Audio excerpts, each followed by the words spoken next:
So today we're going to talk about shame. This is something I believe every human being on this planet has had an experience with, if not many experiences with. And there's a lot of researchers out there. Brene Brown is one example of people who have studied this. I did a workshop, I believe last year, called Unbinding from Shame and Worthlessness, where I really go in depth. It's like a 2.5 hour long workshop. So if you want more information just past this video, I would say check that out. But let's first just define what shame is. So shame is a biological affective response. And what that means is it's biologically wired into our nervous system and into our being. Now, obviously, there's people who don't have access to things like shame because they also don't have access to things like empathy, and that would be somebody who might fall under like that we'd say sociopathic or psychopathic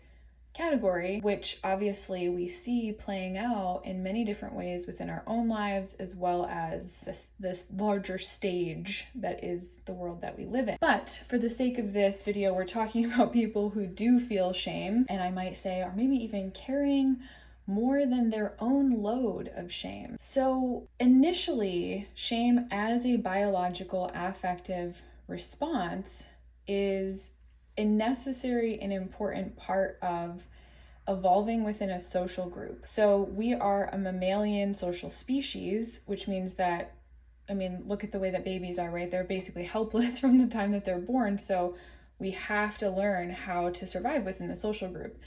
And shame is one of the ways that we do that. So if you do something that's outside of the boundaries of whatever the social group has decided is good and right, then that shame will come up as a way of getting you to correct your behavior or whatever it is to get you back to belonging. Now, obviously, the problem with this is that within an awakened society, shame would be something, I'm not even sure how necessary shame would be in an awakened society. But more importantly, given that our cultural and societal norms of what's been decided is good and right is oftentimes either completely inverted or is a distortion in some way of what's actually true and good and right, or we have human beings who are obviously raising other human beings who have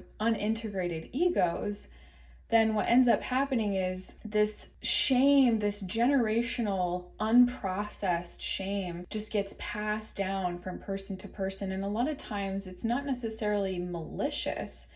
It's just, it hasn't been processed. So it ends up spilling out of the parents onto the children.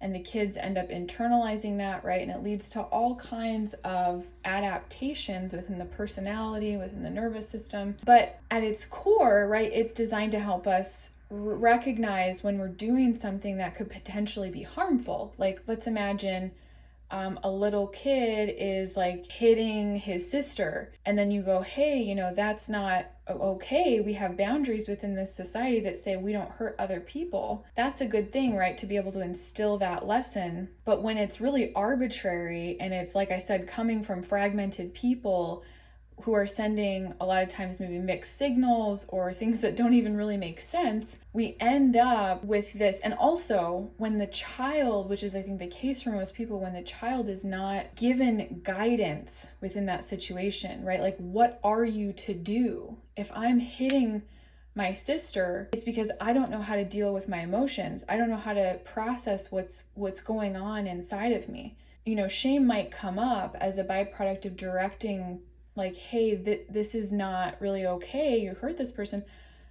But the repair in the relationship comes from the guidance that says this is how to do it. This is a way that, you see what I'm saying? So that's a really, really important piece that's often missing.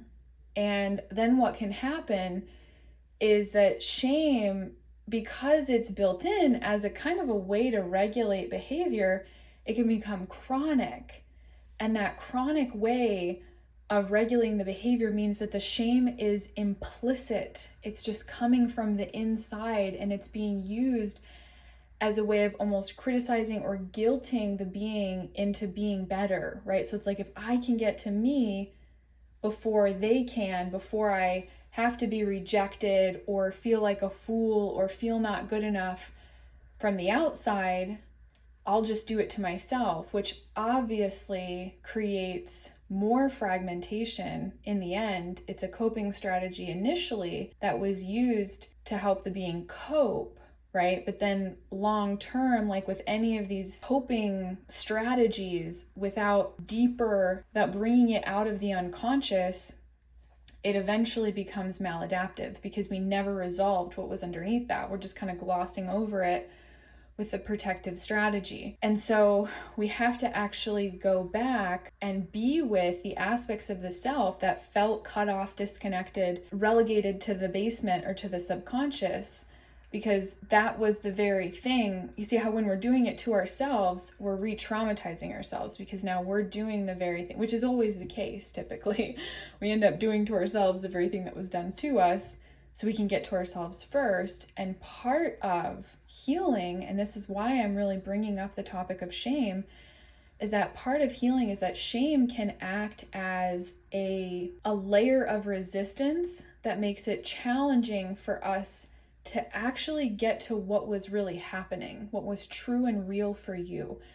Whether that was my body shut down, like let's think of sexual abuse or rape survivors for a moment. That shame that comes up is oftentimes because the body shut down or went into a freeze response, and the personality wanted to do something different, right? So there's a shaming or a judgment or a criticism about the way that our physiology functioned in that moment.